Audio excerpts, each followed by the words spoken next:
Hey everyone. Oh, hey, the microphone's very loud. There we go. Uh, we don't have a countdown timer, so I don't know. I'm gonna have to make one. So no more countdown, no more 30 seconds. So we go straight into it. How are you all? Good to see you. I'll get to these. Melody, that is very kind of you. I saw this in the chat earlier, and let me check what it is. Oh, it's a sticker, a little chat sticker. I appreciate it, Melody. Thank you very much. That is very kind of you. And my friend Kathy Lynch is very generous of you.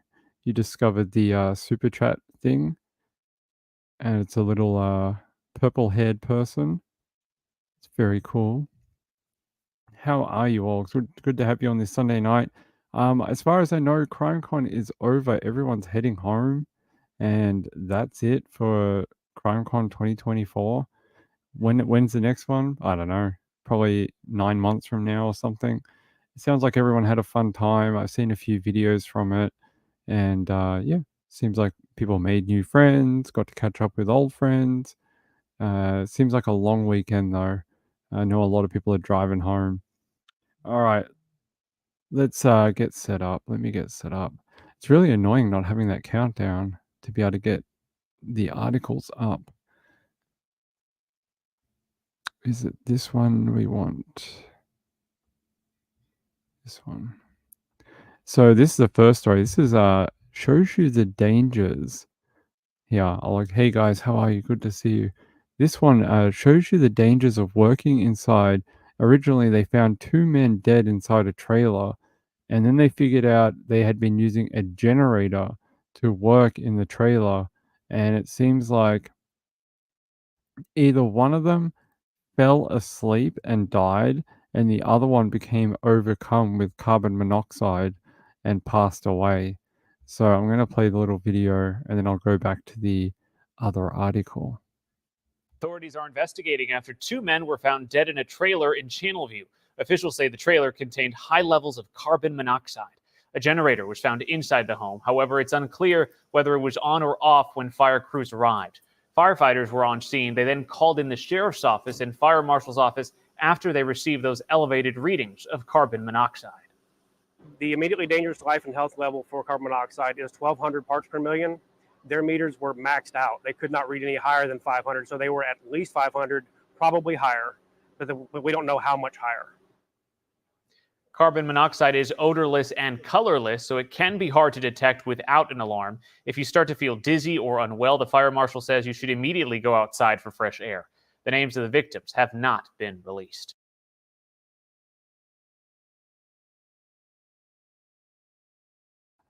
Yep, can be very dangerous. A silent killer, like Marilander says.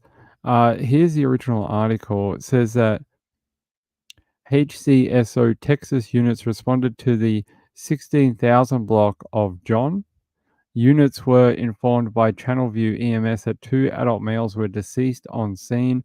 The males were utilizing a generator, it says not due to power outage, while they worked inside a trailer getting it ready to live in. They said one appeared to go to sleep, the other appeared to have fallen out. Fallen out? Okay. Hazmat is on scene. Carbon monoxide levels were extremely high. Info is preliminary, but no foul play is suspected at this time. There was a couple of minutes there where people thought that maybe someone had killed them and it was some sort of, I don't know, poisoning event or something. But no, it seems like people don't seem to learn the lessons from hurricane season about generators and running them in enclosed spaces. You can't do it. They let off fumes and it can fill up an area and replace the oxygen in the area very quickly. Very, very quickly. So it's not a it's not a good thing. And I thought the education campaigns in America were a lot better. I've seen a few in, especially in Florida, during hurricane season about people, don't use generators inside and always have like fresh air coming in, that type of thing. So very sad. There's a couple of families out there today who are having a very bad Sunday because they've lost two family members. What a horrible situation. Or, you know what you do? Buy yourself a carbon monoxide detector. They're not very expensive anymore. And if you're working in an area, make sure you have it with you and it'll tell you very quickly if something's going wrong. So they don't cost that much and it may save your life. So there's that story from earlier. We also have a cold case, a 23-year-old cold case we're going to talk about at some point too tonight. And then we have the mall shooting in Hartford. And there was a shooting earlier today. At first I thought it was going to be like a mass casualty type event, but it doesn't seem like it ended up being that type of situation. It says a man was shot inside a business Sunday afternoon at Hartford Mall. Bel Air police said. Police said the shooting was reported shortly after 4 p.m. and that officers arrived within minutes of the initial 911 calls, at which time they treated the investigation as an active shooter situation until officers learned more information. They said, I would not categorize it as an active shooter. This seems to be an isolated personal incident. They said, we treat it as an active shooter initially because based upon numerous phone calls, that kind of stuff, we always kind of amp it up before we reel it back. Police ultimately said there was no active shooter, then they believe the incident to be isolated between shooter and the victim. Police said investigators working on witness descriptions identified a possible suspect and a suspect vehicle. The vehicle was found in Edgewood, but no one was in custody. The victim, a 42-year-old man, was flown to a Baltimore hospital in a stable condition. They said the Hartford County fire officials said volunteer firefighters from Bel Air and EMS units from the county are assisting Bel Air police for an incident near the mall. So that's it. And I'll show you a photo of the scene if it'll let me play it. A lot of resources came down.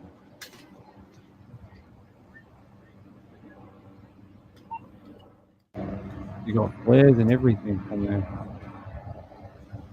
Hello, Peekaboo. How are you? Look at that. Look at all the road flares. That's a lot of stuff. Hey, I'll say hello to everyone now.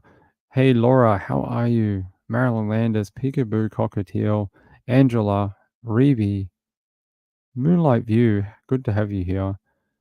Who else is here? Who else have I missed? I Hate Mornings is here. DJ is here. Diane even made it. Hello, Diane. Marcelina, hello. Hey, how are you? Who else? My friend Kathy Lynch is here. Just trying to see who else we're missing. Maria made it too. Maria and Melody was here earlier as well. And Andrew. Oh, it's good to have you all here. We got a lot of crime to get through tonight. I'm going to load up the one about this cold case from 2001 in Australia. It is an interesting one because it's sort of been on people's minds for a long time. So I'm going to play you the... Yeah, okay. I'm going to play you this video as long as it helps. Let's go. It's only short. It's 18 seconds. Give me like 2 minutes. Come on. Human remains have been found in bushland near Katoomba in New South Wales. Police confirming it is those of missing backpacker Kellyanne Carmichael, who disappeared 23 years ago. The 24-year-old Geelong woman was last seen by staff at a hostel in Katoomba in April 2001. Human remains.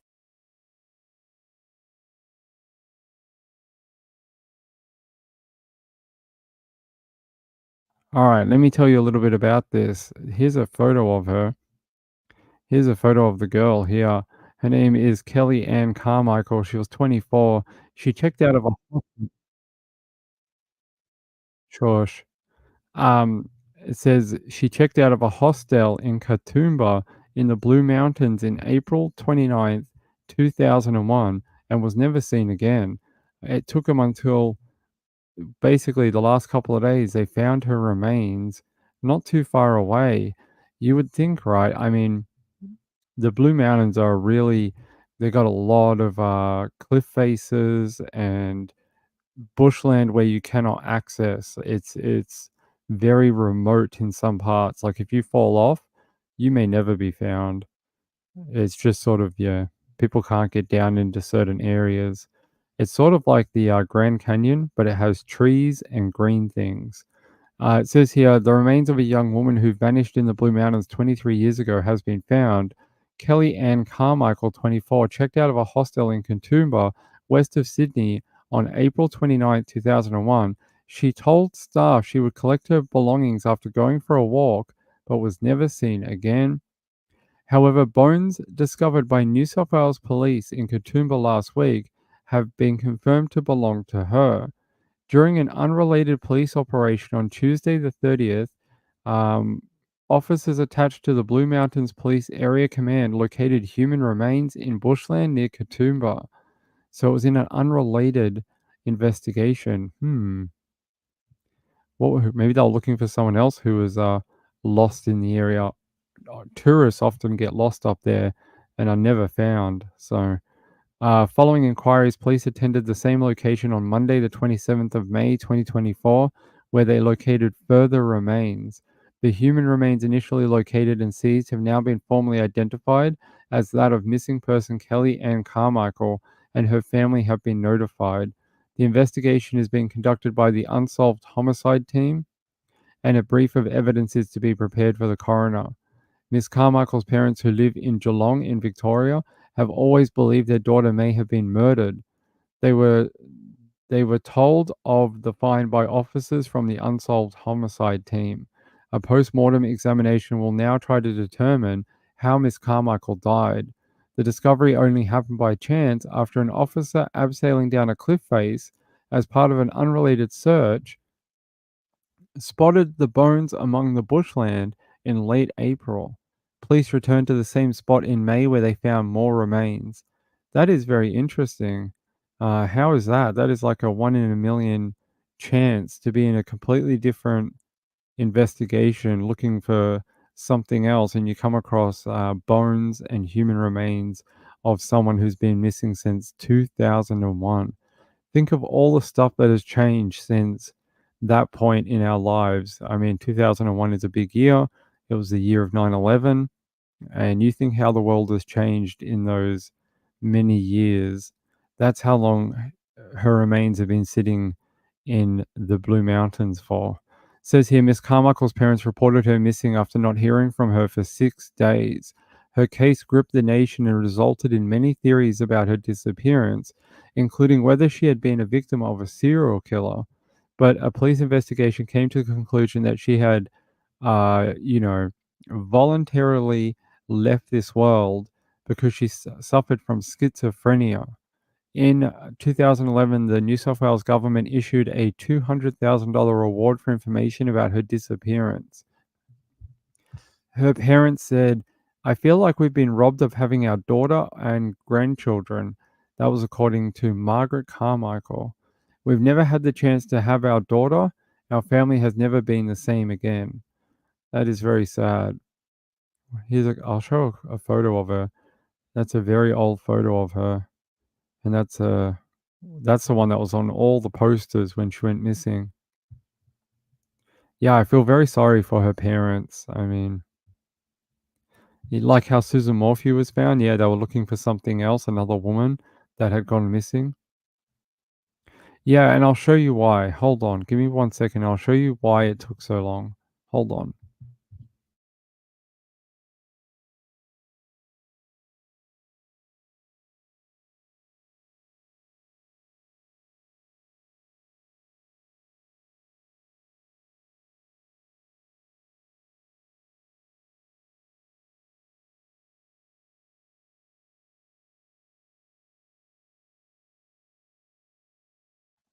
All right.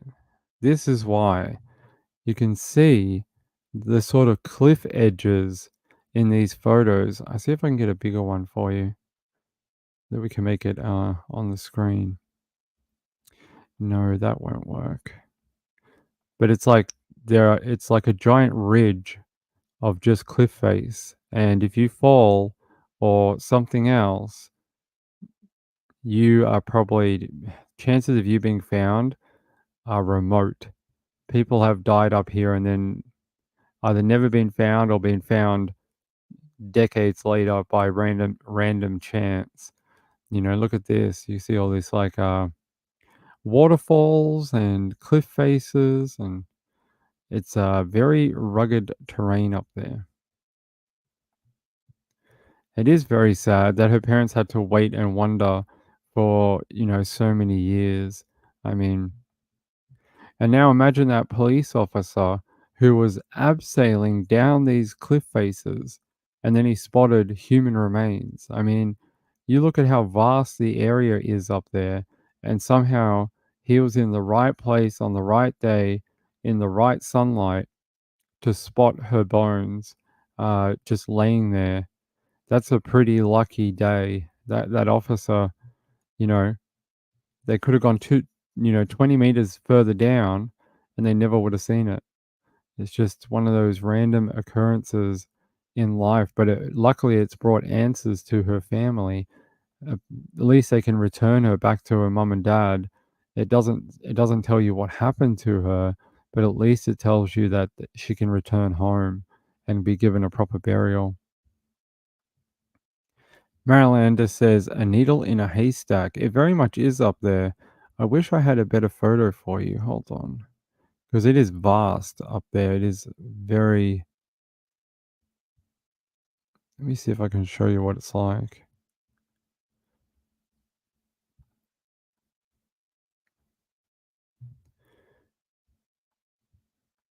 So here's sort of the area.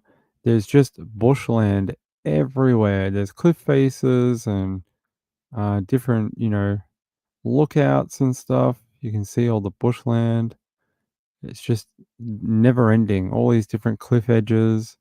They're all covered in trees, so you can barely see them, but you can sort of see the terrain. See, there's some cliff edges right there. And when you zoom out, see, that's a lookout right there on this cliff edge. If we go further out, you can just see how much bushland it is. It goes forever. Look, it's everywhere. It's like literally a needle in a haystack. More up here, it's just green, mountainous cliff edges. Look, there's a big one. There's a big cliff edge. And that one runs for quite a distance. Goes forever. So yeah, the area up here is well known for being quite dangerous, and you really got to have your wits about you. If you fall up here, it may be the end of you.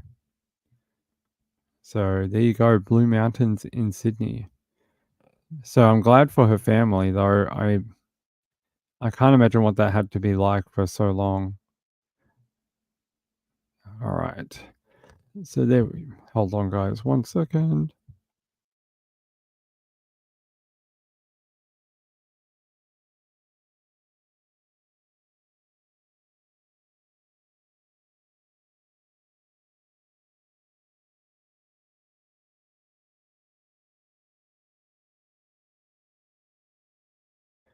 Sorry about that. I'm still dealing with some coughing, unfortunately, from being sick. All right. Let's continue on. Let's continue.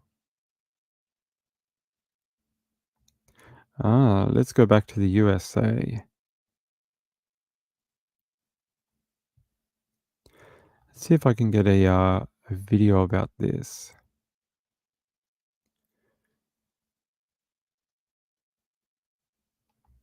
All right. 16 hours ago.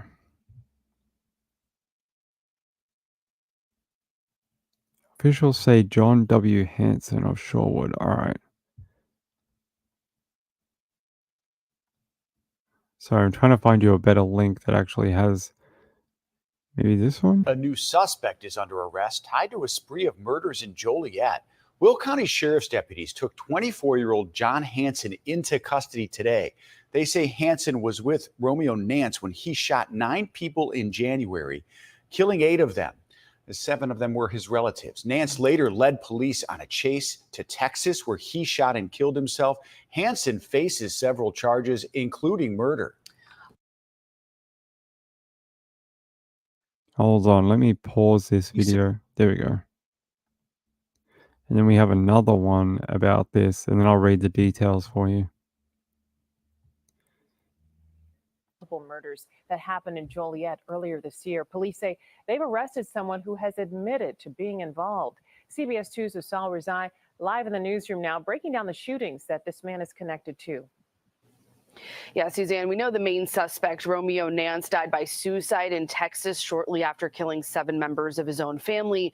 Will County Sheriff's deputies say an accomplice is now in custody. The man on your screen, 24-year-old John Hansen from Shorewood, was arrested this past Friday and charged with 3 counts of murder, attempted murder, and aggravated battery with a firearm. The Will County Sheriff's Office says Hansen admitted to being with Romeo Nance during 2 separate shootings that left 8 people dead in total. Hansen telling detectives that Nance gave him a gun. That's when Hansen killed 1 man and wounded another the day before police say Nance killed 7 members of his own family. Officials say Hansen told detectives that he threw that gun into the DuPage River near his home. Detectives recovering a weapon on February 5th during a search of that river in Shorewood.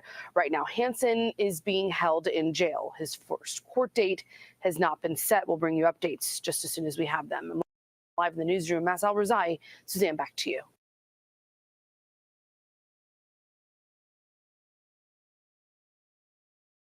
So how's that? How many murders is that? 8? So it says a man has been charged in connection with a string of 8 murders in January of this year. Officials say John W. Hansen, 24, of Shorewood, is charged with 3 counts of murder, 1 count of attempted first-degree murder, and 1 count of aggravated battery with a firearm. During a January 27th interview, officials say Hansen admitted to being with the suspected shooter, Romeo Nance, during the 2 Joliet area shootings of Mario Guerrero and Toyosi Bakere in the January 21st spree. Nance, 23, later fled to Texas, took his own life during a pursuit. Officials say Hansen told detectives that Nance gave him the gun used in the shooting of the victims. Hey, stop playing that video. Yeah, so he gave him the gun used to shoot one of the victims, and then he threw it in the river near his home.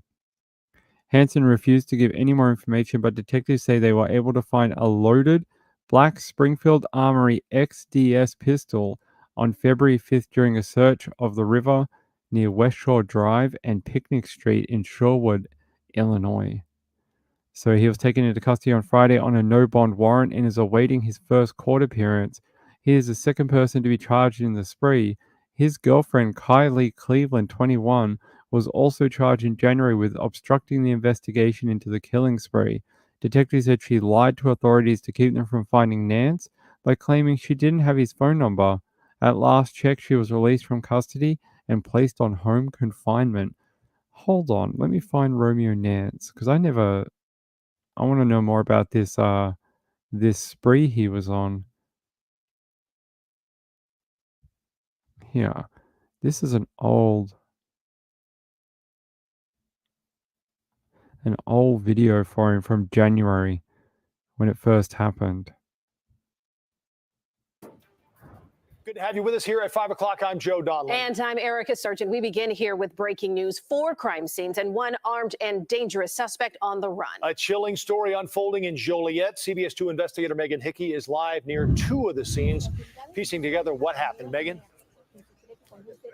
Right, Joe and Erica, we still have very few details about what exactly happened here and how it could be connected to those 2 shooting scenes yesterday, but we do know that multiple people were found dead on this block right behind me. We're in the 2200 block of West Acres Road.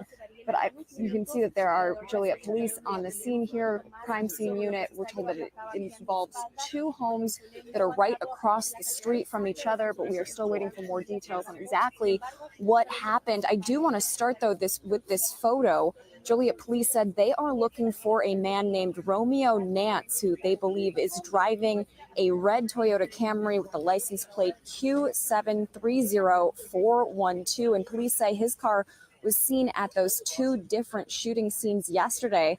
they believe he could somehow be connected to this scene today, but that has not been explained yet. We can tell you from Nance's prior arrests that he is also listed at an address on this street as his home address when he was arrested for aggravated discharge of a weapon involving a woman. And court records show Nance might have been out on bond for that case. That case is still awaiting trial.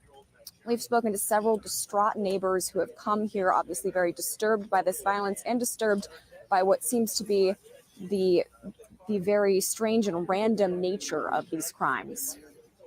It's frightening. All right, I'll leave it there because that's just talking to neighbors. But that was the news video from when it first happened earlier this year.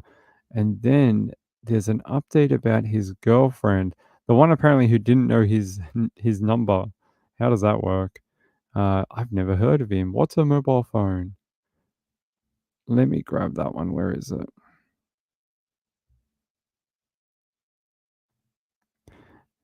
Here. So it says, girlfriend of Will County murder spree suspect released on monitoring for obstruction. So she was arrested for obstruction for not helping police, basically. Let me show you this little update about her. So a lot of people are arrested in this. Kylie Cleveland Singleton's court appearance was only minutes long. She appeared to be distraught and emotional as the Will County judge released her on electronic monitoring. The girlfriend of an alleged mass murderer now out of jail, awaiting her next appearance in court. Kylie Cleveland Singleton faces a charge of obstructing justice. The 21-year-old is accused of making statements to police in an attempt to stop them from arresting her boyfriend, Romeo Nance, before police say he was killed by a self-inflicted gunshot wound in Texas. Nance allegedly went on a deadly shooting spree in the Joliet area Sunday, shooting 9 people and killing 8, most of the victims his own relatives. As investigators searched for the alleged gunman, police say Cleveland Singleton, who's the mother of Nance's 3-year-old child, lied to them on Monday by saying she didn't have Nance's phone number. She faces up to 6 years in prison if convicted. In Joliet, Trey Ward, ABC 7. So even though he's no longer with us, he's taken himself from this world. He's basically a family annihilator. I mean, he wiped out 8 members of his own family. That's an extreme example of it. I mean, we hear sometimes of 1 or 2 people, or a father, a wife, and a couple of children or something, but not 8 people. That is crazy.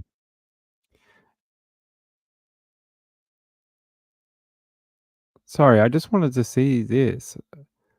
I caught it while we're watching the other one, but I don't. This is interesting. We're going to talk about this. We always like when people drop people's remains all over a county. It's a very odd thing to happen. So this guy, what's his name? Joshua Moser of Slatington is charged with criminal homicide, abuse of a corpse, tampering and fabricating evidence. There's a photo of him in his like Sunday best orange.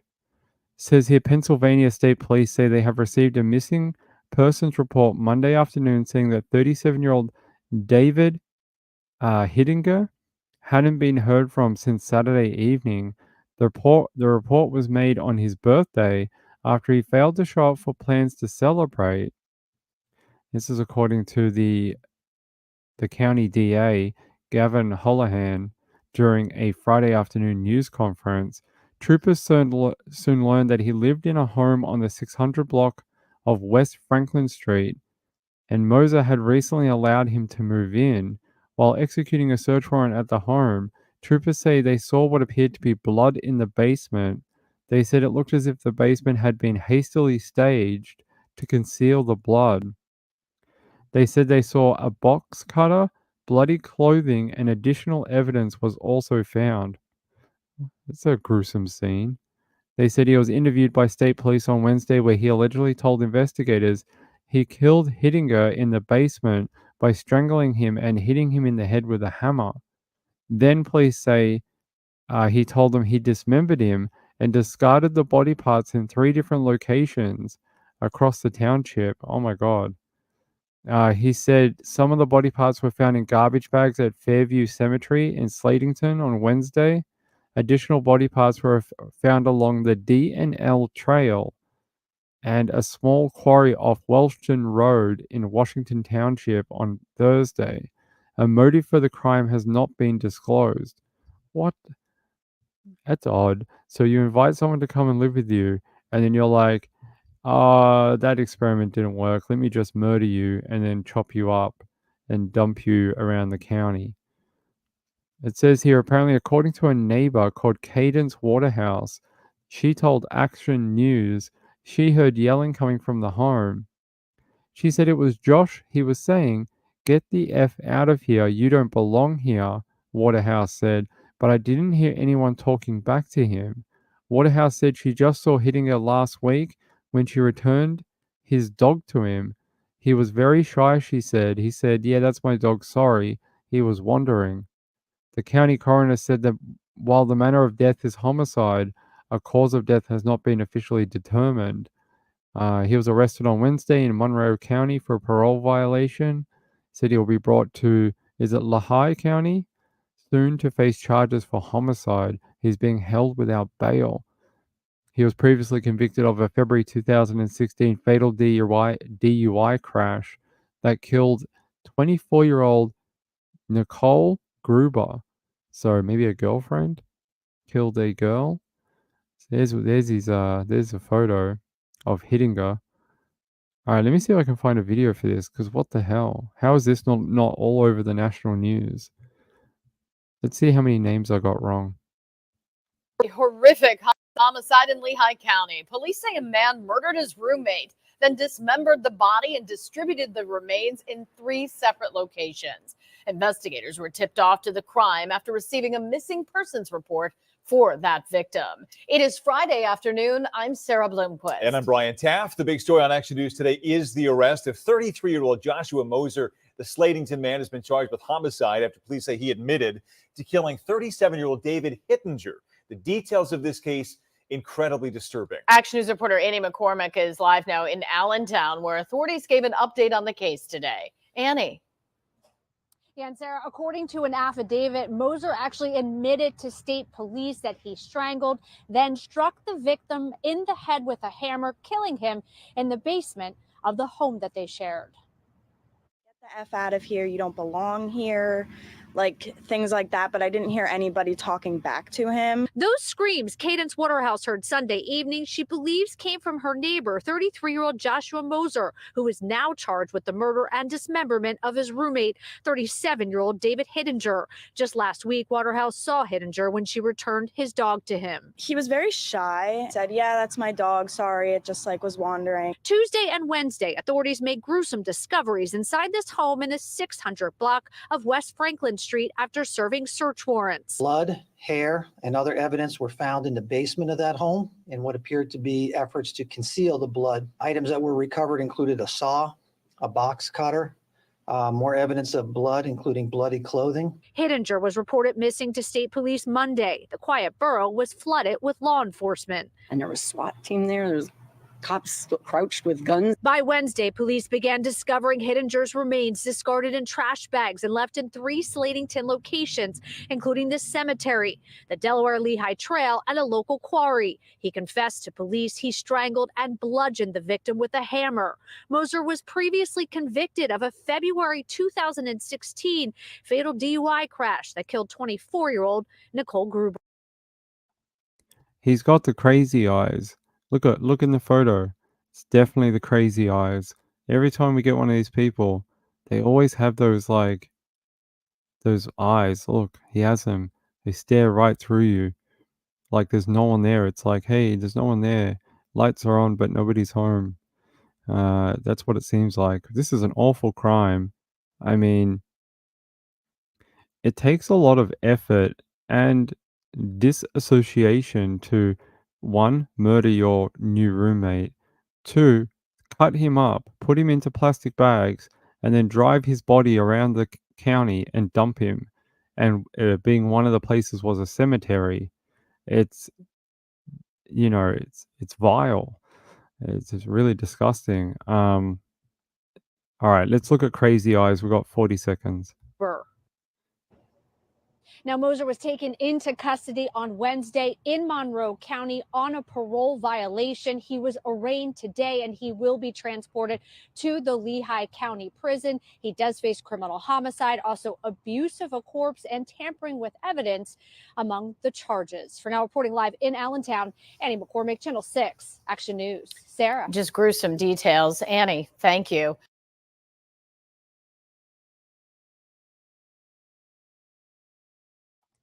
You know, we seem to have run of counties or different states. The other day we had a run of stories in Arizona. There's a few now in Pennsylvania. We have a whole bunch in different states. Hey, Cheetah. Yeah, psychos, right? It, it's it it's odd. It's like, how much did you know this person before you moved in, and were there any signs that this person might kill someone, or was he one of these people that just snapped at the last minute? It's very weird. Here's another one from, this is when it originally happened. So this is a couple of weeks old before they seem to have either arrested this guy or laid charges on him. Yeah, Joshua Moser killed his roommate, 37-year-old David Hittinger, in the basement of their home. Yes, all right. So this was the original news release that happened for it. Say a man who murdered and dismembered his roommate in Lehigh County was arrested in the Poconos. Investigators say Joshua Moser killed his roommate, 37-year-old David Hittinger, in the basement of their home in Slatington. Moser told police he then dismembered Hittinger and discarded the body parts in 3 different locations. He was picked up on Wednesday in Monroe County on unrelated charges. He will be brought back to Lehigh County to face. So basically, they got him on a parole violation as a holding charge just to get him into custody. I mean, yes, that sounds like a good idea. Awful. How sad for that family. The fact that it was the guy's birthday was when he went missing, and the reason they knew he was missing is because he didn't show up to family events for his birthday. I mean, how horrible. Live alone with animals, they are nicer to you. That is true. Yeah, I hope his dog is okay. I didn't hear anything about maybe the family took the animal.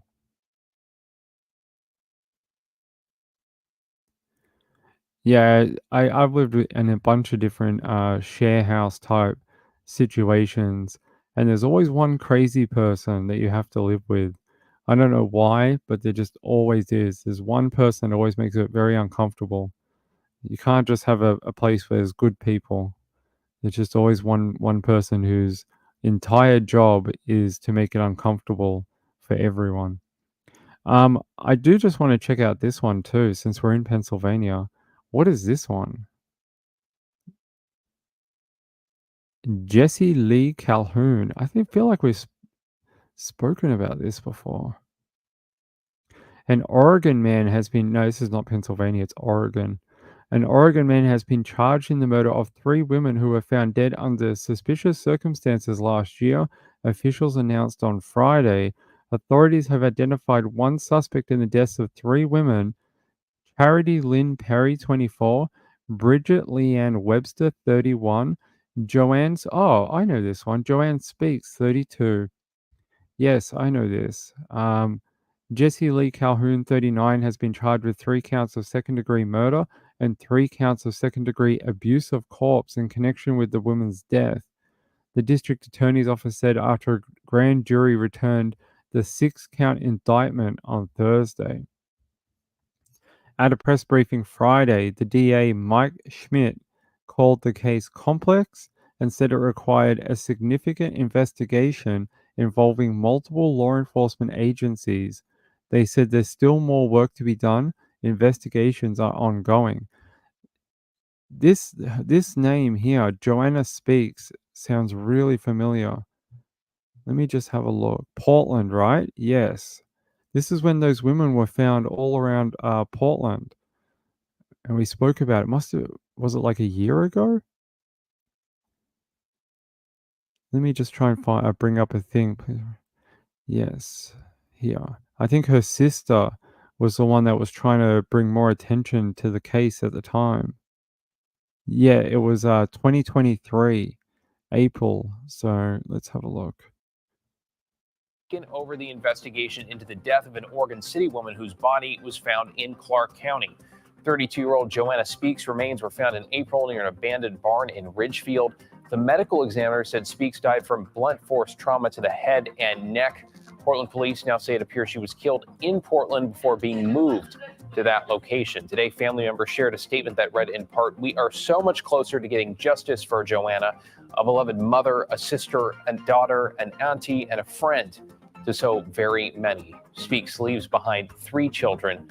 No suspects have been named. Reportedly, At the time, they thought there might be a serial killer, which there was. This map came out. I don't know if you all remember, but this was the map that they released at the time. And there you go. There's Joanna. There's Ashley Reel, Bridget Webster, Charity Perry, and Kristen Smith. And at the time, they were like, "Oh my God, there could be a serial killer that's taking women and dumping them around Portland." But I think they only end up connecting a few of them, not all of them. I think one of them ended up being like an ex-boyfriend or something. Another one ended up being a completely different murder. And I think only 3 of them were connected to one guy, the guy we're just speaking about. But there was 6 women found within a 100-mile radius of each other. And you can see how close some of them were. So it's good to see a resolution to part of it. Burnt Popcorn, that is a very sweet of you. Burnt Popcorn says, "Congrats. Thank you. It's nice to finally get to that point with the channel. We're still a few subscribers away from having memberships. Once we get to 1,000, I can turn them on. They've been approved. I just can't turn it on. You can say hi to Nightbot if you want. He may not reply, though. Let me see. I want to show you the original. Yes. Remember We're this? back with new fears of a possible serial killer in Oregon. the national media is now reporting on the deaths of 6 women across our region. These women between the ages of 22 and 32 have all turned up dead in the last 4 months. One of the victims, Bridget Webster, was found as far south as Polk County. Another, Joanna Speaks, up in northern Clark County. But the bodies of the other women were discovered in and around Portland. Detectives have ruled out foul play in the death of one of the women, found in a tent along Southeast Flavel. But foul play has not been ruled out in the other 5 cases. While the Portland Police Bureau's position is that these death investigations are not connected, at least as of right now, detectives with the Bureau are talking with investigators at the Clackamas, Polk, and Clark County Sheriff's Offices. One of the main things that they're going to be looking at is the manner of death and the weapon. Brianna Fox is a former FBI special agent and current professor in the Department of Criminology at the University of South Florida. She says in addition to the manner of death and weapon, detectives from the various agencies will be looking at possible connections between the victims themselves, as well as forensic evidence gathered at the scenes. I'm sure what police are trying to do right now is pull evidence across multiple scenes. It tells me that sometimes we probably shouldn't believe what the police are trying to tell us. I remember when this came out, there was a lot of talk about a serial killer, and then they're like, "There's no evidence that it's connected. There is no serial killer. Everyone go about your business.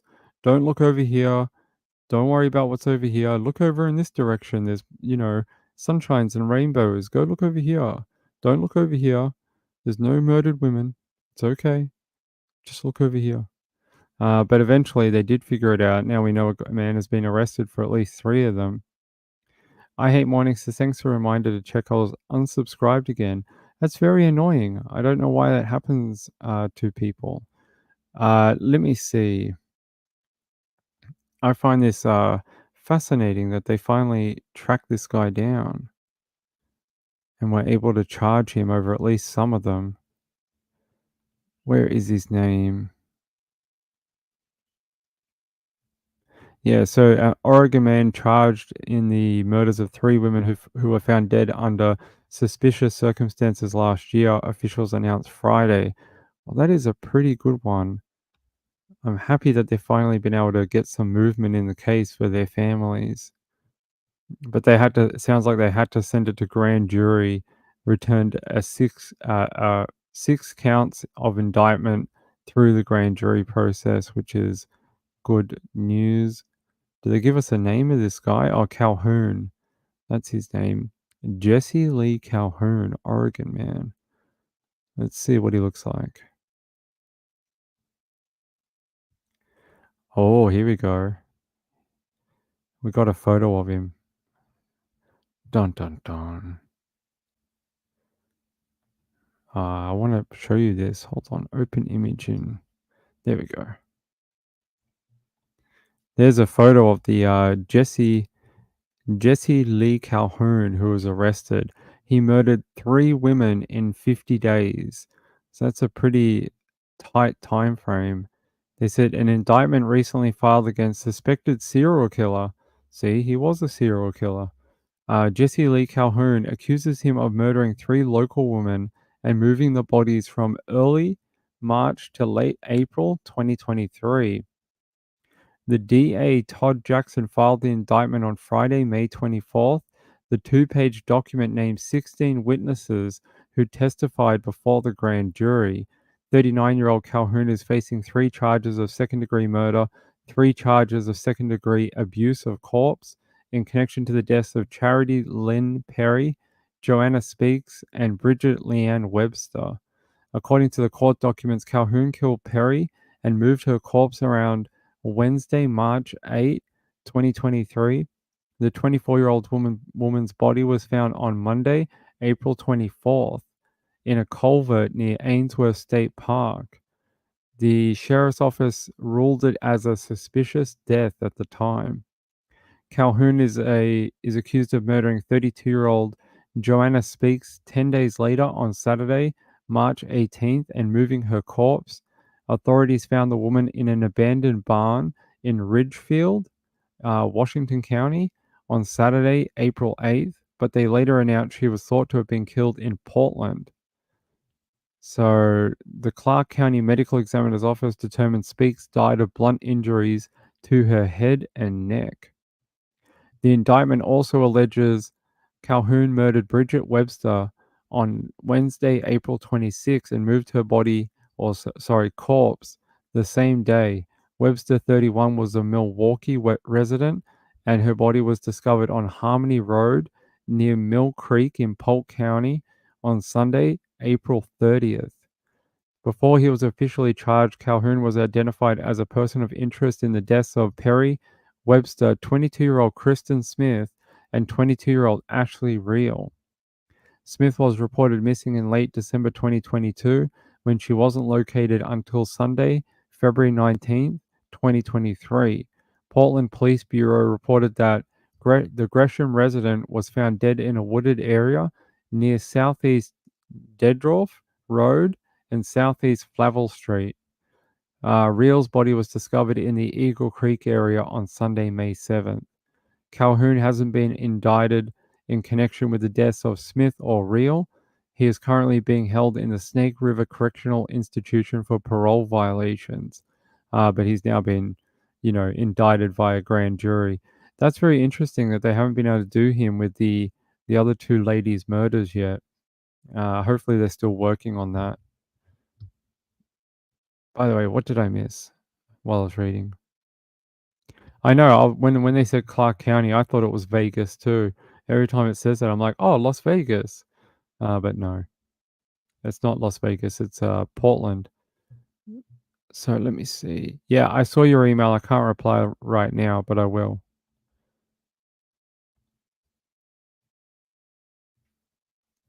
Oh, interesting. I Hate Morning says, I heard a theory YouTube has a glitch. So when one person unsubscribes, it accidentally unsubscribes another person. How many people unsubscribe from my channel then? Because it seems to happen to a bunch of people.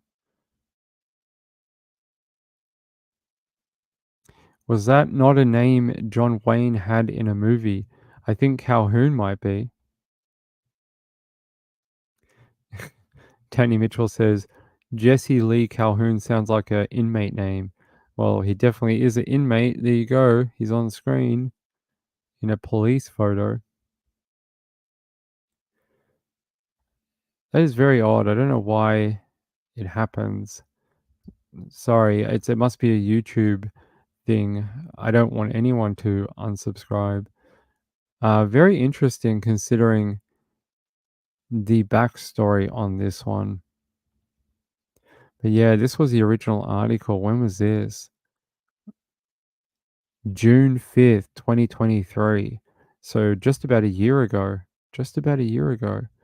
These were the women that were missing. So I think they've connected a few of them. They've still got a couple to go.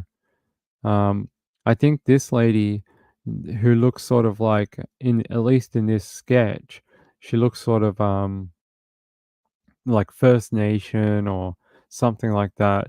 I think they tied her to a completely different death, like someone else killed her. I think it's only these five, the first five, that are possibly Mr. Calhoun. I think this lady here was attributed to something else. And then there was two women that were found like 100 meters from each other, and I think they were ruled out as well. They were something completely different. But there was two women found on the same road, 100 feet from each other, and they thought they might be connected as well, but they were not. Apparently, Joanna's sister Robin spoke to KGW8 last year, and that she said she's concerned about the number of women in the area that are showing up dead. Yes, I would be very concerned with, almost 10 women showing up randomly dead at the hands of a serial killer. So it's very unfortunate. There's a photo of Bridget, Joanna, Ashley Reel. I don't know if there's an update for her. Let's have a look. Ashley Reel. The disappearance of Ashley Reel. I don't see an update for her, unfortunately.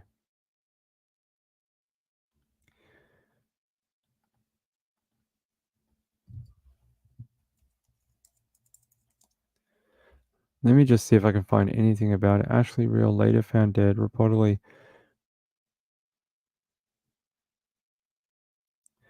Oh, well, there we go. So, Ashley Reel, later found dead, reportedly filed a domestic violence complaint against alleged serial killer Jesse Lee Calhoun. So, what does that tell you? Apparently, that was one of two contacts Calhoun had with the legal system after his commutation and before the deaths of 4 women in the Portland area. Okay. Well, I wonder why we're not getting charges for her then. That is interesting. Don't know. A lot of killers have 3 names, possibly.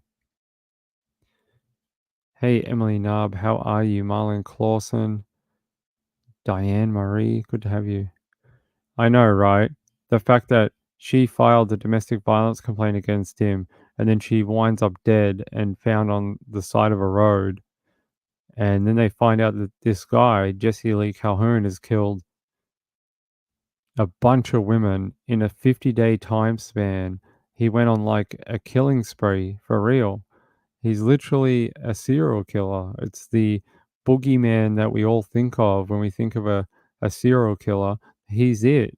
He goes around, he takes women from the street, he kills them, and all in a short period of time. Not over 25 years, just 50 days. It is not very long to kill that many women. All right, hold on. I want to see if I can find anything else about Mr. Jesse Calhoun. Hold on.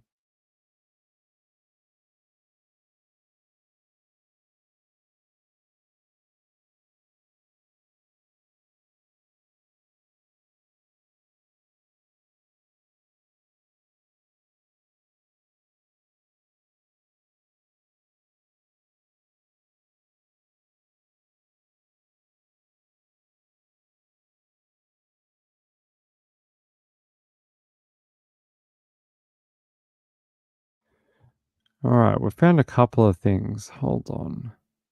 I found the press conference where they did the indictment for him. Let's see if I can find that again. Indicted on murder charges. Okay.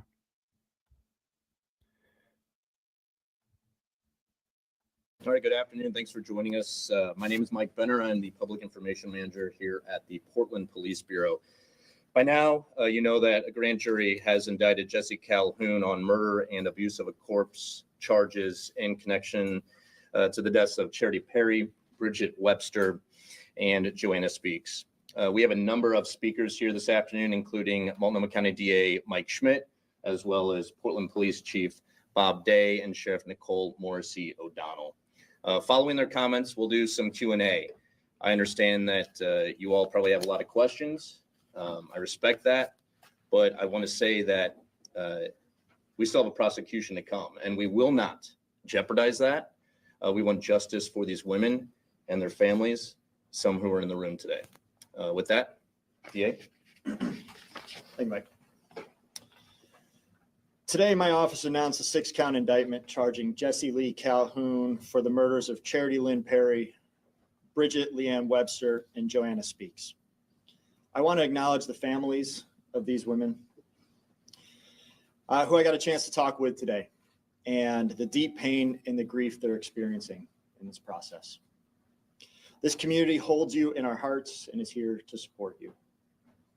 We're all here to offer our condolences and to share our commitment to bringing justice in these tragic murders. These cases are being led by two of my most seasoned homicide prosecutors, Senior Deputy District Attorneys Melissa Marrero, who's here with us today, and Senior Deputy District Attorney Todd Jackson.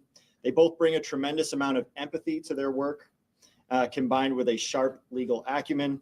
I'm confident in their ability to successfully prosecute these cases.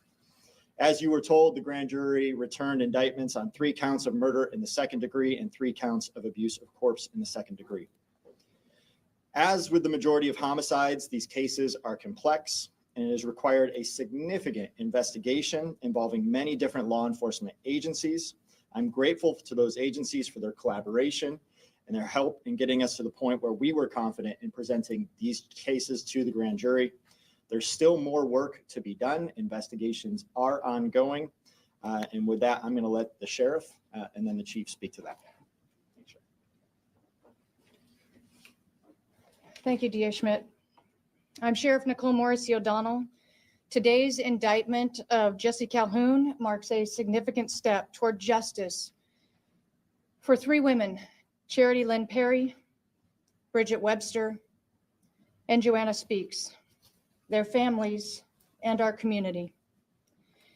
We recognize that until today, there have been many questions and that their deaths have caused fear and anxiety across our area and for the families who have been waiting for answers. We want our community to know that all of us in public safety have been working tirelessly to achieve this result, and that public safety, your safety, was and continues to be our highest priority. We do greatly appreciate the public's patience to reach. You know, I'll stop it there for a second. I still would like to know, they said in this press conference that their investigation is continuing. I hope it's continuing for the other women. Like, when you look at that one we just looked at, that woman, Miss Real, the fact that she has a verified connection to him, you would think she would be a priority to have charges, or one of the leading ones that they probably would have wanted to go with, since he already has a connection to her through the court system. But no murder charge for her. I find that interesting. Hold on. Let me see. Ashley Real.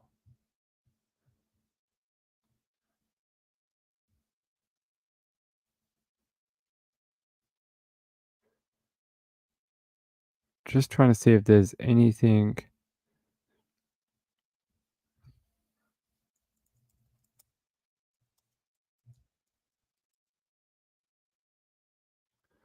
anything about prosecutors said they're still investigating the deaths of at least 2 additional women, Kristen Smith and Ashley Reel. So apparently they are still continuing to investigate whether he was responsible for their deaths. And that's according to the Oregon Public Broadcaster. And apparently they do speak about it in the press conference we were just listening to. I'm just trying to find where that quote is.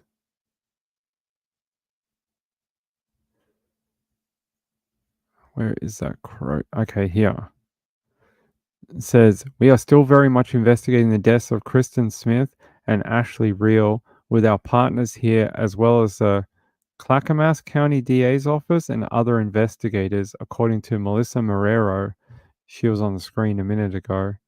She might still be on the screen. They said Marrero would not answer many questions during Friday's news conference because the investigation was still ongoing.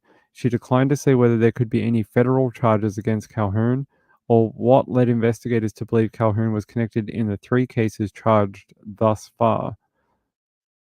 She says, "We've done a lot of investigating all year. Since it's still an active investigation for my daughter, Kristen Smith." For my daughter? Okay. "For my daughter, Kristen Smith and Ashley Reel, we just keep going. We keep waiting. We keep praying. We stay hopeful that we can still get justice for them as well." Okay. So they're saying it's just a continuing investigation into the other 2 women.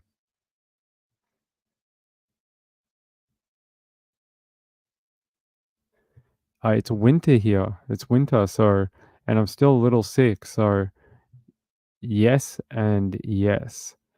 Yes and yes. It's cold and I'm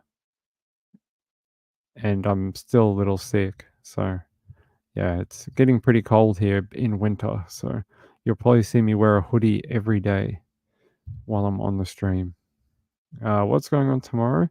6 planets are aligning in pre-dawn Monday morning. Yeah, there was some article in the newspaper today saying all the planets are finally aligning. What will happen to you tomorrow?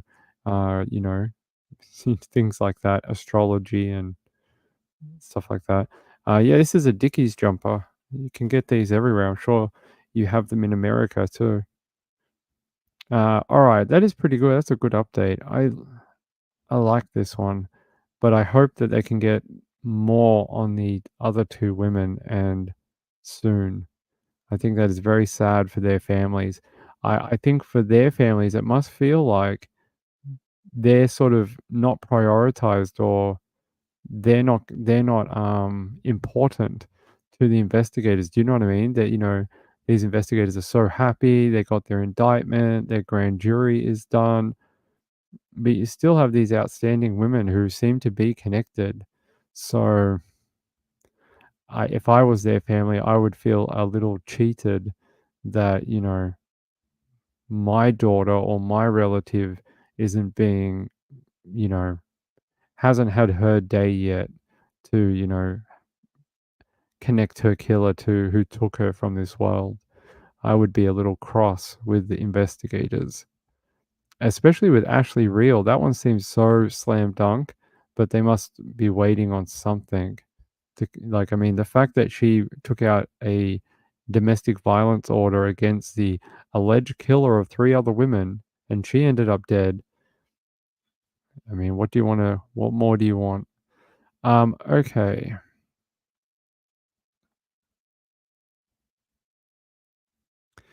Let's look at this one. A North Carolina man is arrested for killing his 75-year-old mother.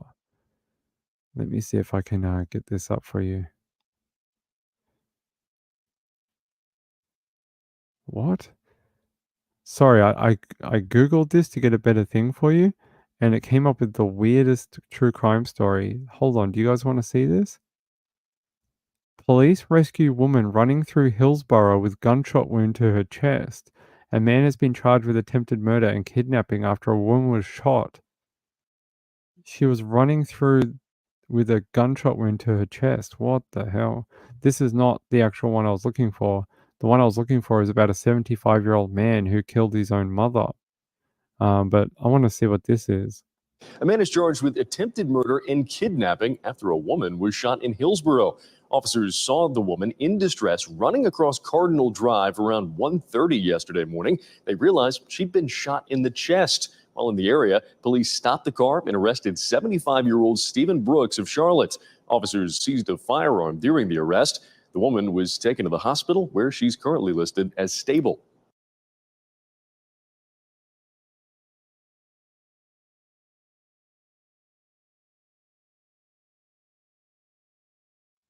That didn't really tell us much, but uh, that's an interesting case. Let's see. Man has been charged with attempted murder and kidnapping after a woman was shot in Hillsborough. Officers saw a woman in distress running across Cardinal Drive at 1:30 a.m. in the morning on Saturday. They realized that she had been shot in the chest. Wow, that's bizarre. While in the area, police stopped a car and arrested 75-year-old Stephen or Stephen Brooks of Charlotte. Officers seized a firearm during the arrest. The woman was taken to a hospital where she was listed as stable. She's lucky she didn't die. Imagine that.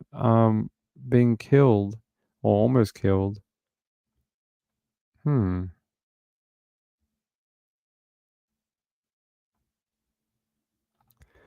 Why is this story not coming up? Okay, here we go. We had to go to a different news station for it. WCTI? Can't say I know it, but okay.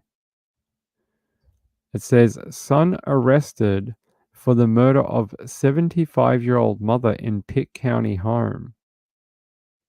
Oh, that's very sad. On the edge here it says, teen girl found unresponsive at Jacksonville pool, pronounced dead on the scene. That is a sad day.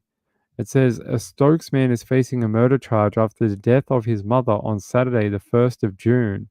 Richard Davis Musgrave, 43, of Stokes, was arrested and charged with an open count of murder for the death of his mother, Olivia, age 75. Pitt County Sheriff Office deputies responded to a residence at 3186 North Carolina, or NC 903, in Stokes on Saturday around 6:45 p.m.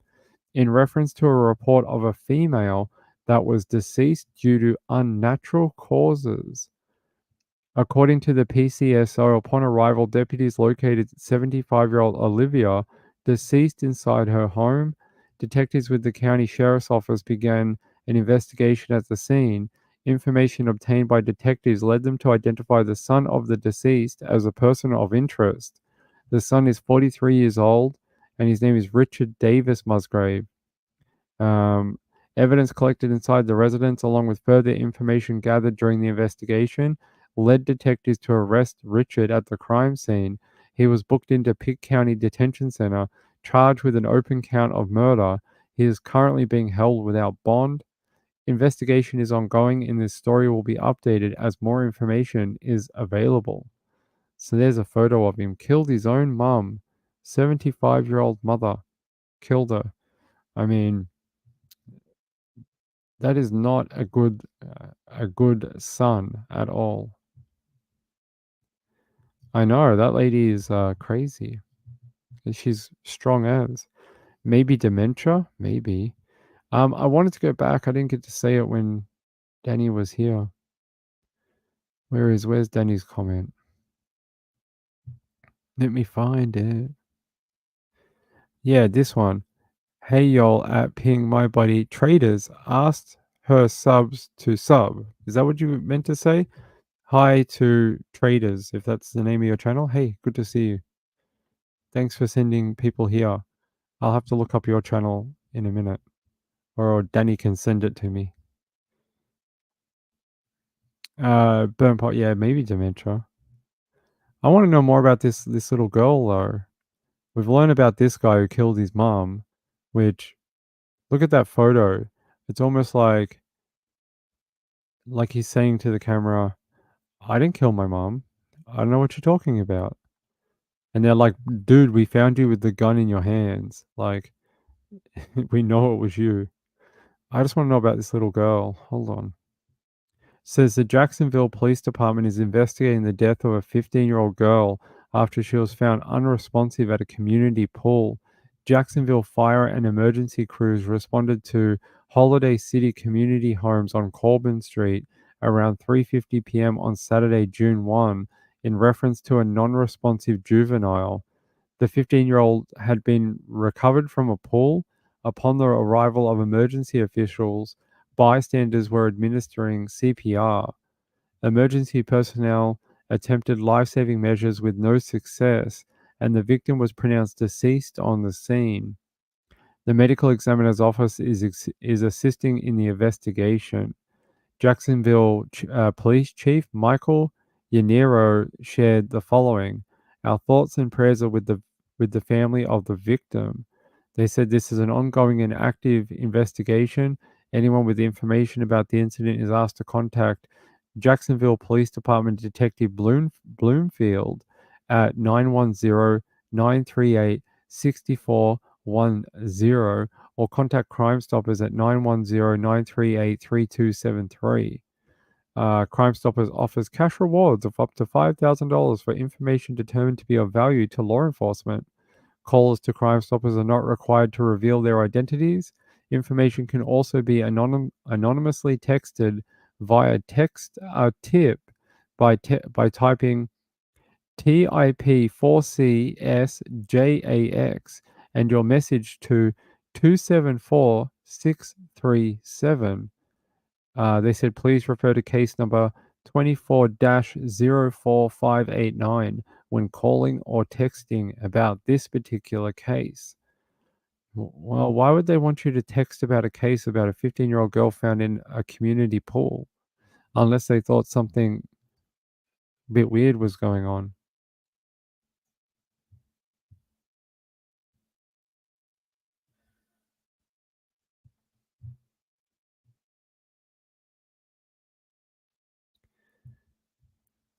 What?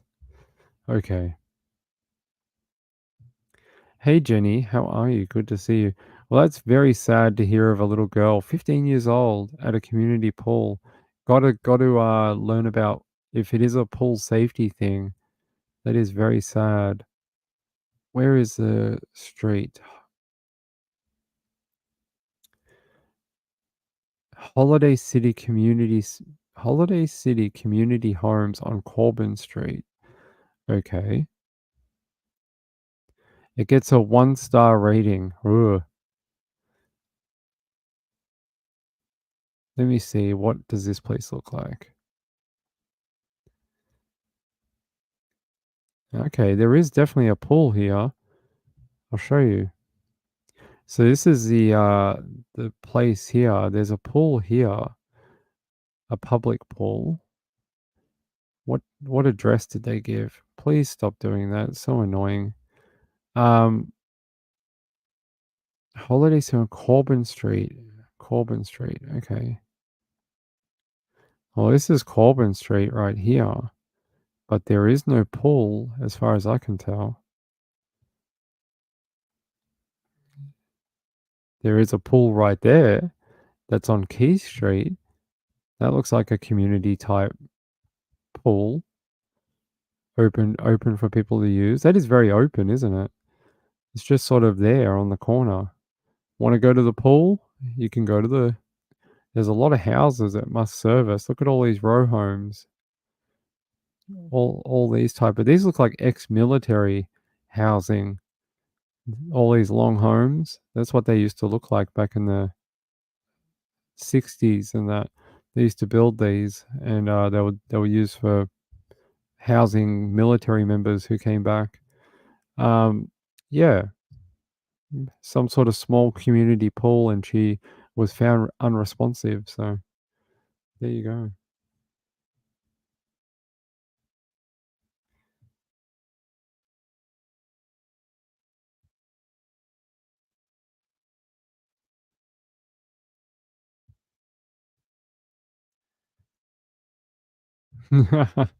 Cheated No More says, I'm not showing up at a 1-star anything.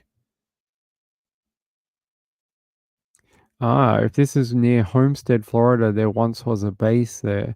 That would explain a lot. I don't know what it's near. Let's have a look. What's the nearest city to here? I've got no idea. Acorn Forest? I don't know. Oakwood? Jacksonville. There's Jacksonville, the city. So it's just outside of Jacksonville. It's over here.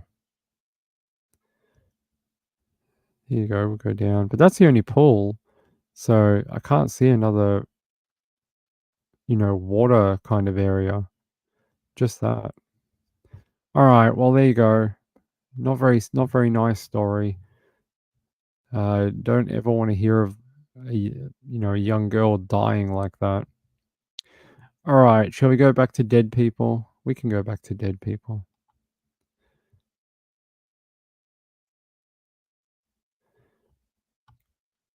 Okay. Let's head to Facebook for a second. Who sent me this? Providing an updated information from last night's homicide. Okay, well, we always like brand new information about homicide. Let's see what this is about.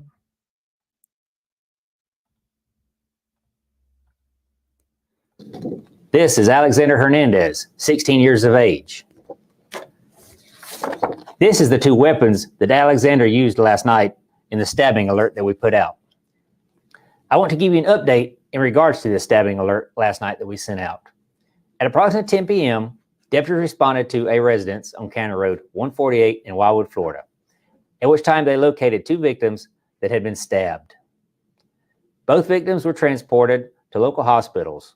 One of the victims, a juvenile, 15 years old, Connor Gill, was pronounced deceased at approximately 1:19 a.m. The adult victim, 48 years of age, is in stable condition but in ICU. A suspect, as I showed you earlier, was identified as Alexander Hernandez, who was located on foot with the assistance of our agency helicopter. Alexander was still in possession of the murder weapons at the time of his arrest. This was no doubt a premeditated and targeted attack. Alexander told detectives that he ordered the two weapons last Thursday online. When the weapons arrived on Saturday, he unpacked the weapons, played with them for a little bit, and then he walked nearly 6 miles to the victim's residence. Alexander banged on the door, forced his way in, stabbing the two victims before fleeing the residence. We're still in the early stages of the investigation. More charges may be forthcoming. The exact motive for the attack is yet to be determined. One thing is for certain, this was a violent and premeditated attack. Our thoughts and prayers, they're with the family and the victims.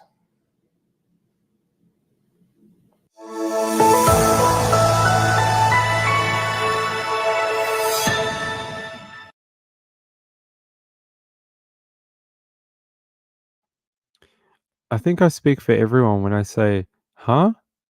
What? What was that about? So he ordered these weapons. Let's have a look at these things again. Let me pause this audio. Let's go back to that screenshot. Look at this. The hell? That looks like some sort of ring knife where you can spin it around your finger. And this, I don't even know what that is. It looks like something you'd see out of I don't know, like maybe you go hunting with it or something to cut through brush. I have no idea. But the fact that he ordered these two weapons and then decided they seem good and sturdy. I think I spent my money well.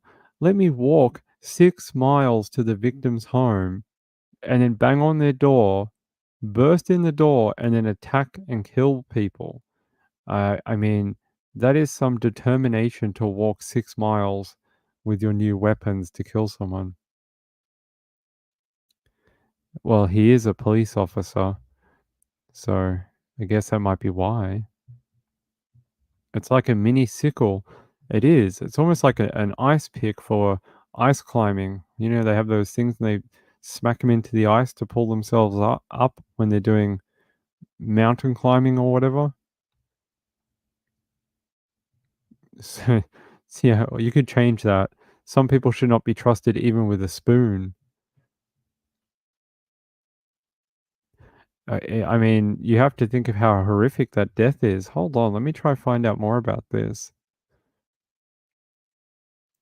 Alexander Warren Hernandez, 16 years old, was identified as the suspect. Oh my God. Okay, so it's a Japanese farming blade that resembles a small version of a scythe, also used in some martial arts, apparently. It's called a kama, or yes, that's what it's called. Let me find out more about this boy.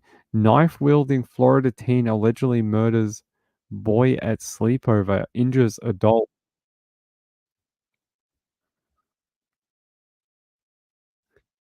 All right, Mr. Hernandez, we know you. All right. So there's more photos of him. Did they say that kid is 16? He looks like he's 25, and he's already been divorced once and has 3 children. I don't think he's 15 or whatever. He looks like he's about 35. They said investigators said the 15-year-old was hosting a sleepover when the suspect, later identified as Alexander Warren Hernandez, 16. That's the oldest 16-year-old I've ever seen. I think he could literally have a retirement account. He's saving for a home deposit, has like a girlfriend he's had for about 10 years, might have like 3 children, has had a career, a promotion. 16, are you kidding? That is much older, much younger than I would have said. It says here, Hernandez then took off from foot after allegedly stabbing the people at the home and was arrested shortly after with assistance from the sheriff's helicopter. Officials said he still had the murder weapons in his possession at the time. Both stabbing victims were airlifted to an area hospital for further medical attention. Gill was later pronounced dead, and the adult victim was still being treated for his injuries. So he murdered a 15-year-old kid that was having a sleepover. Officials said Hernandez was taken to Sumter County. Sumter County, we know that place. He was taken to the jail and charged with premeditated first-degree murder, aggravated assault with a deadly weapon without intent to kill, and armed burglary. Authorities said both Gill and Hernandez had withdrawn from Sumter County schools and were being homeschooled at the time. During a press conference on Sunday, the undersheriff, Pat Breeden, said this was a premeditated and targeted attack. Alexander told detectives he had ordered the 2 weapons last Thursday online. The weapons arrived on Saturday. He unpacked the weapons, played with them a little bit, and then he walked nearly 6 miles to the victim's residence. Yeah, there's a photo of that guy. Authorities said additional charges may be filed against him. Breeden added that the motive for the attack is still being determined. One thing is for certain, this was a violent and premeditated attack. Our thoughts and prayers are with the families and the victims. There's a photo of those knives again.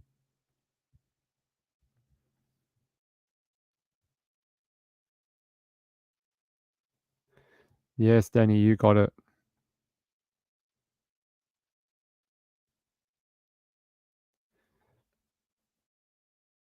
Yeah, yeah, he does not look 16 at all. I've seen older people at a bar that look younger. He wasn't invited to the sleepover, obviously not. Probably because he looks 25. And they were just like, that's a little creepy. You should probably stay home. You might scare the actual children. All right, let's see if we can find anything else about him. WKMG, local TV. Let's see if they have anything. Missing teen in Sumter County. The sheriff says he has autism and is nonverbal. Now, volunteers are joining law enforcement in an effort to find him. This is News 6 at 4. I'm Ginger Gadsden. Thank you for joining us. I'm Julie Broughton. And Sorry, we're going to see what this is. I don't know what this. I was looking for something about the murder. What is this? Lisa Bell, here is a photo of Peyton Picard. He is 16 and walked away from his home near County Road 575 and West County Road 48 in Bushnell. That's about 3.5 miles from where volunteers are being asked to meet at the Wahoo Baptist Church along County Road 319. And that's where News 6's Emily McLeod joins us live. So, Emily, what is the latest on the search for this missing teen? Yeah, we're here live at the Wahoo Baptist Church, and we just saw another group of volunteers go in for an orientation. Earlier this afternoon, volunteers came out, and now they're swapping out for a new shift to continue those search efforts. The Sumter County Sheriff's Office. It's old. It's an old thing. It's not. They found that kid. I was able to look it up now that I know his name. No, they found him. It's all good. Found safe, apparently. So why are they playing old videos on a new article? Here, I'll show you. Reported missing late Monday, and crews were out searching for him all day today. Yeah, West 2's Paula Tristan Aruda was there when officials finally announced they found him. We have found Peyton. Peyton is well. After hours of searching on foot, in cars and ATVs, 16-year-old Peyton Pickard was found safe on Tuesday after he was reported missing Monday night. The teen, who was nonverbal and has autism, was found by one of the sheriff's office bloodhounds. And that's why Sebastian's case is so weird. Look how easy and quick they found this kid. This kid has autism too. They found him like one day, done, bang. Bloodhound got him. Sebastian? Oh, it's like aliens came down, abducted him, wiped every scent and trace mark of him off the earth. Can't find him anywhere. No leads, no information, like he never existed. That's why you see the two parallels between these cases. And,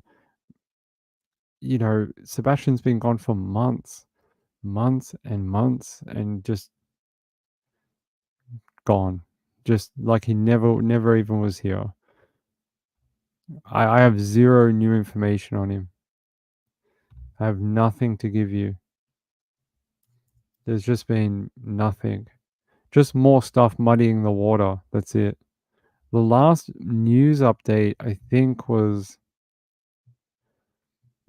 it was about the ride for Sebastian, which was a couple of weeks ago.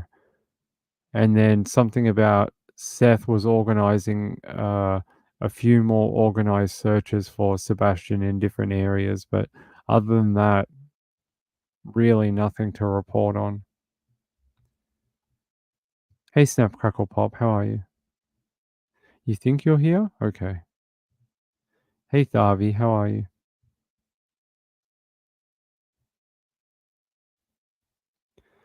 Like Sebastian, yeah, a little bit.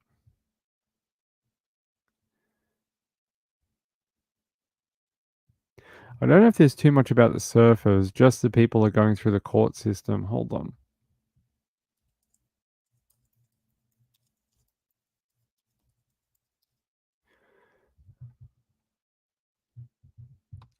Here. I think it was the last thing I saw was the parents spoke out. Just saying like they were very thankful for everyone's help. Let me just double check.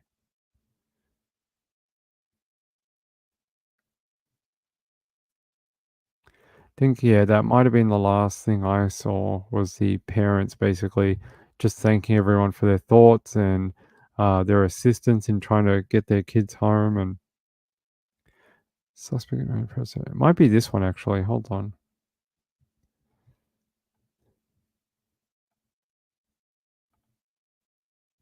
New details are emerging this morning in the case against a man charged following the deaths of Perth brothers Jake and Callum Robinson in Mexico. Our North America correspondent Carrington Clark joins us now from Ensenada. Carrington, good morning. So what happened in court? Yeah, so I'm just here outside the court in Ensenada. It was a tiny little courtroom that we were inside, less than 30 people in total, including the accused, Jesus Jurado, who was there clad in a orange jumpsuit. He was handcuffed, he was chained to the floor, and for most part, he sat impassively as the judge worked through the prosecution's case against him. But the most important new piece of evidence comes via his then girlfriend. We believe they have now broken up. Ari Giselle, who has actually also been arrested in connection with what was then the disappearance of Jake and Callum Robinson. I mean, you'd hope they'd broken up, right? What are they going to do? Stay together and be like, I'll wait for you after you killed 2 Australians and an American and then dumped their bodies down a well and then tried to set me up and get me charged and taken away from my own children. I will wait for you as your partner in crime. No, I think they broke up. And their friend Carter Road. But she now claims that Miss Jesus Gerardo, also known as El Quecas, has confessed to their killing.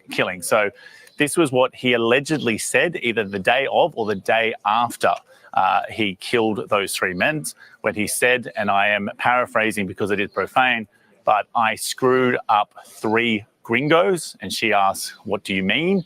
And he said, I killed them. He then proceeds to give her a mobile phone, which the prosecutors claim belonged to one of the 3 men. He also allegedly said that they had lots of money and electronics on them. And also they had this vehicle, which he has allegedly taken the tires off and then put onto her vehicle, because that was the vehicle he was driving around with the night before. So this is an extraordinary twist in this story so far. Ari Giselle is still in jail because of those alleged drugs offences, but it does appear that she has now become a witness for the prosecution. At the moment, Jesus. There you go. That's basically the update. El Quecas? I think it was El Cacas or something. Quecas. Who's messaging me?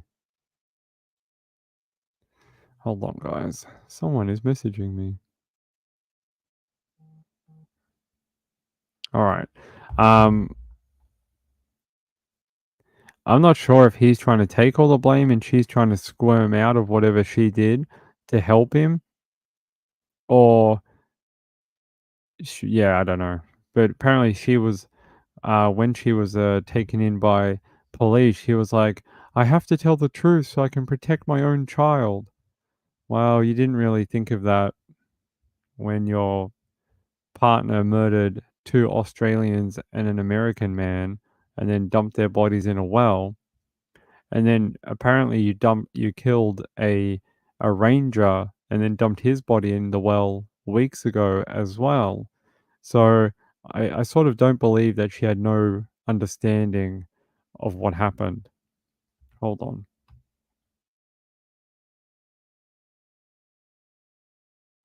on. Yeah.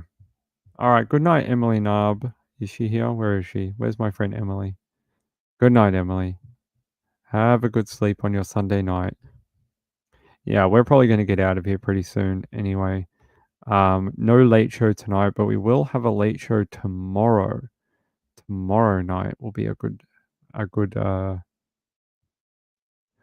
one. What is this? We got one more story. What is this one?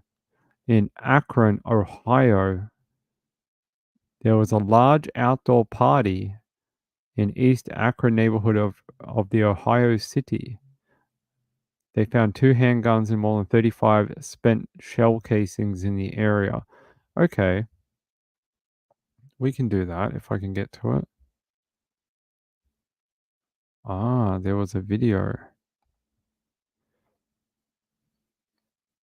All right, let's see if I can line this up for you. They say a press conference on last night's shooting on Kelly Avenue. Anyone with information is urged to call the Akron police. This was only a few hours ago.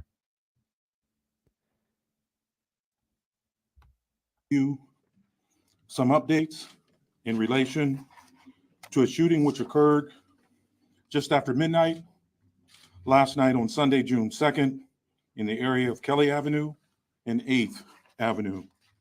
You will be hearing from Akron Police Chief Brian Harding, Acting Fire Chief Stephen Kaut, Akron Mayor Shamus Malik. We will have time for a short Q&A at the end of the press conference. I ask that you please hold your questions until the very end. Thank you. And at this time, I'd like to invite Police Chief Brian Harding to the stage.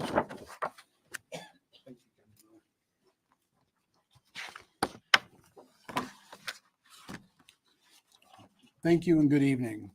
Last night at approximately 10 p.m., our patrol officers respond to a private residence on Kelly Avenue after reports of a large gathering, which included fireworks and loud noise.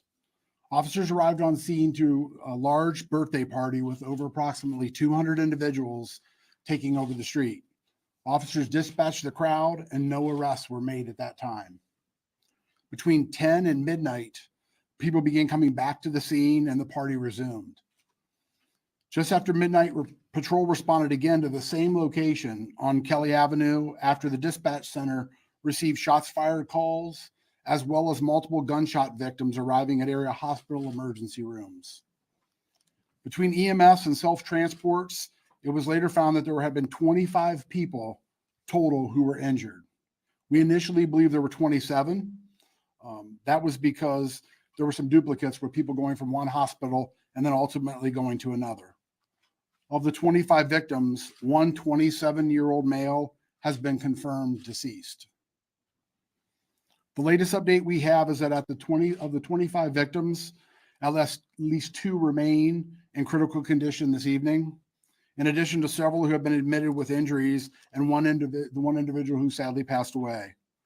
Some victims were treated and released from the hospital, and the victims range in age from 19 to 43, with most of the victims in their 30s. My heart goes out to each of the victims, and my prayers are with the loved ones of the deceased. The scene was littered with spent shell casings, mostly pistol caliber rounds stretching from Kelly Avenue and 8th Avenue all the way to Kelly and 7th. All right, I'm going to show you some of that, what he's talking about. Look at this. Look at the evidence markers. There is just, what number are they up to up here? 24 at least, like 3, 9, 10, 15, 16, 22, 23, 24, and there's probably more, 25, 26, 27, just in that frame, just there. That's all the bloody spent. You can see all the blood all over the ground too.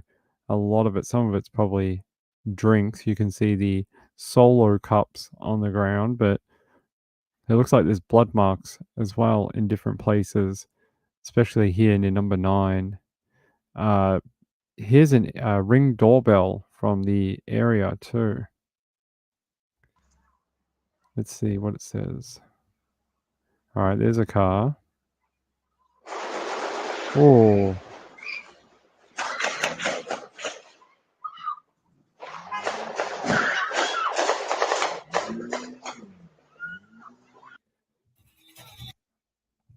That was a lot of gunfire very quickly. Everyone was sort of chill, and the car rocked up, and then it was like just gunfire going crazy. Sounded like a semi-automatic or something like that. That was pretty brutal. I wasn't expecting that. Everyone just started bolting. Yeah, it looks like it is there's only one person who died. I think they're lucky to only have one deceased person out of all of this. So they said it was on Kelly Avenue. So Kelly Avenue is right there on that lane there. Let's see. That's that road outside of that video we just watched, that long straight road. Police tape. Yeah, very interesting. There's that press conference we were just watching. Hold on.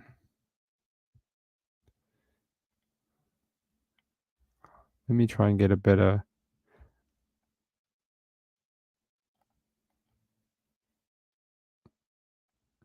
Yahoo also has this story. Let's have a look. At least 1 dead, 24 wounded in Akron mass shooting at Kelly Avenue and 8th Avenue.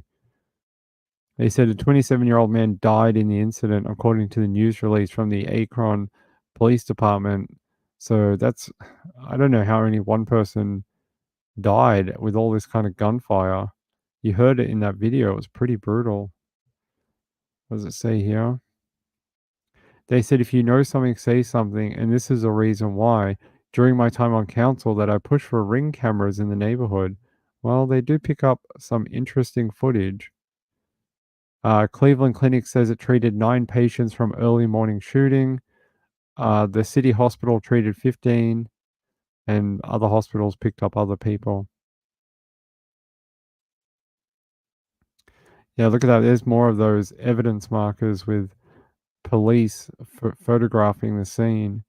They are just everywhere, all the way down the road. It sounded like something. I don't know what it was. I'm not a gun expert. I hope not. I hope everyone recovers. All right. That was our. I think we can do pet story for the night. Hold on. Let me go to. It's Sunday night. We have to do a pet story. Hold on. Let me see if I can set it up.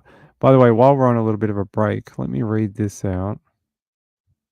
It's from my friend Diane Marie and Snowball. She says, thanks so much for all your hard work. We love it.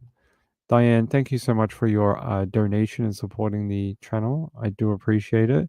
It is very, very awesome of you and of the people who sent in super chats. Kathy Lynch earlier tonight and Burnt Popcorn. And why does the third one not come up? Ah, here we go. Wait, no, it didn't. Melody before the show even started. I very much appreciate that, my friend. That is very kind of you. Hold on. I'm going to try to pick up this pet thing. And my friend Vicky K. Vicky K, that is very sweet of you. She supports the channel like crazy. Very kind lady. Very kind. All right, let me try find what we've got in the pet department for Sunday night. Let's see. Where is it?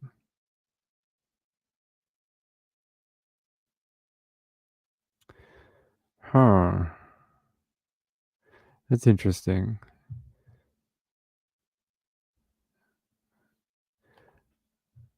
Wait, 1, 2, 3, 4.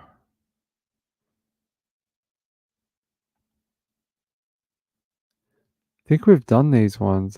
Bunny, Parramatta, Jet, Loki, Nikolai. I think we've done these ones. We might be waiting for a new one. Maybe I'm going crazy. Thought we had a new one to do, but I might be wrong. We might have to do it tomorrow. But Reevy wanted me to show you this. Hold on. Let me put this up. She said that you guys told her about an image that you wanted, and she made it for you. And she wants me to show you before we end the show tonight. So I'll put it up. She said, here, it's the raccoon and the portal. And it's a commentary on Chad Daybell. So there you go. The fat raccoon that they never found, and the portal that no one's ever seen, except for Chad. What does this say? It's Raccoon Gate 2024. Yeah, she was saying something about you guys were in the other chat for the trial, and she said she promised you she'd make this image of the Raccoon Gate. You want a t-shirt with the raccoon and the portal on it? There you go. There's your message from Reeby. The raccoon. Yeah, Vicky K is very generous. Thank you, Vicky. I appreciate it. She's a very sweet lady. I think that's it for tonight. I think we're going to wind up. I think I'm going to try go rest a little bit more. Each day I get a little bit better. Wish I could get rid of the cough though. Cough just won't piss off. It's so annoying. I have no idea how you get rid of raccoons. We don't even have them here. So just don't leave your trash like unlocked. Get a lock for your rubbish bin so they can't get into your rubbish bin. Thank you, Vicky. I appreciate it. She's actually feeling a little not so great today. She messaged me before saying that she's sort of feeling like how I did about a week ago. So I hope she's not going to get worse. I really don't. All right, yeah, we'll do it. If I'll do it whenever it's up. I'll do it the next show. Hey, I love you all. Thank you so much for being so great with this channel. We're getting there. We're almost getting to that 1,000. I'm so happy with it. We have so many great people who support this channel in their own way. Some people come here each night, chat. Some people are on the replay crew and leave a comment. Some people send in a donation or a super chat. It's very kind of them. And some people just like and watch the show. Each of those things all do their own little thing and support the channel in their own way. And I'm very appreciative for whichever one of those options that you choose. It means a lot to me, and it's nice to see everyone each night. So if you're new here, we come on most nights, Monday to Thursday, we're on 9 p.m. and midnight. Friday, Saturday, we're on later in the night. And then Sunday nights at 10:30 p.m. Eastern. So I know it's a little up and down, but it's just the way we do it. But we'll be back tomorrow night. Tomorrow night, 9 p.m. I'm sure tomorrow is going to be a blockbuster day. Tomorrow is the first day in like 2 months. There is no Daybell trial on during the day. You guys don't have to be up at 8:30 in the morning to log into the trial YouTube. So you're going to have to fill your days at work with something else. Until then, though, oh, they're watching a storm cell. Be safe out there in the thunderstorms. I know, finally, it's a 5-year conclusion to that crazy story. It really is. Until tomorrow night, I love you all. Have a great Monday out there. You know, have a productive day, and come back at 9 o'clock for another Nights with Ping. Peace out, everyone. Good night. See you later.